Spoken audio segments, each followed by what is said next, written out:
Чимээгүй цагаа хамтдаа эхлүүлцгээе. Өнөөдрийн чимээгүй цагийн сэдэв Бурхны дохиог барьж авах нэ гэж. Библийн ишлэн Филиппой 1:1. Бурхны бүх ариун хүмүүст гэж. Хамтдаа залбираад эхэлцгээе.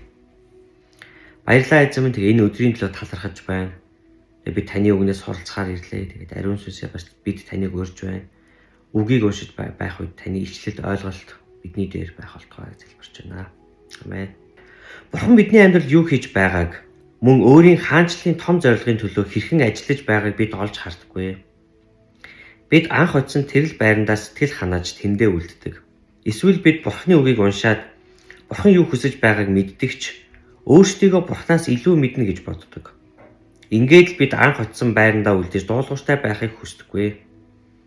Бурхан бидний амьдрал болон өөрийн хаанчлалдаа хэрэгжүүлэх илүү том зорилгын төлөө ажиллаж байна. Бид анхаарал хандуулахгүй бол эсвэл дуулуургүй байвал тэр зорилгыг алдах болно гэж. 1-р Самуэль 3-р бүлгээс. Самуэлийн дуудлага ба үйлчлэл. Балчир хүүгэн Самуэль Элигийн дор эзэнд үйлчилж байваа. Тэр өдрүүдэд эзний үг ховор, үзэгдлүүд ч цөөн байв. Нүд нь модож эхэлсэн бөгөөд сайн харж чадахгүй болсон Эли өөрийнхөө газарт хэвтэж байх тэр цагт Бурханы дэлгүү хараахан унтраагүй байсан агаад Бурханы авдар орших эзний сүмд Самуэль хэвтэж байваа.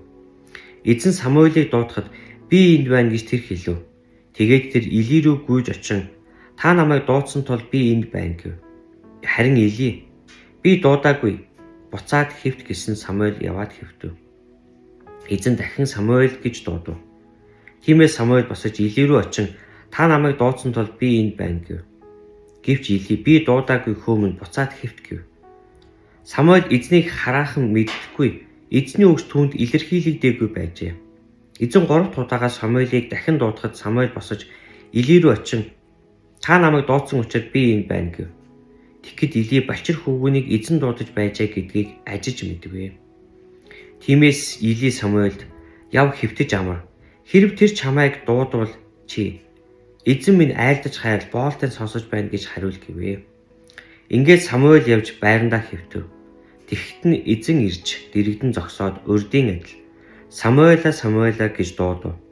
Самуэль айлдаж хайр боолтын сонсож байна гэв. Амен.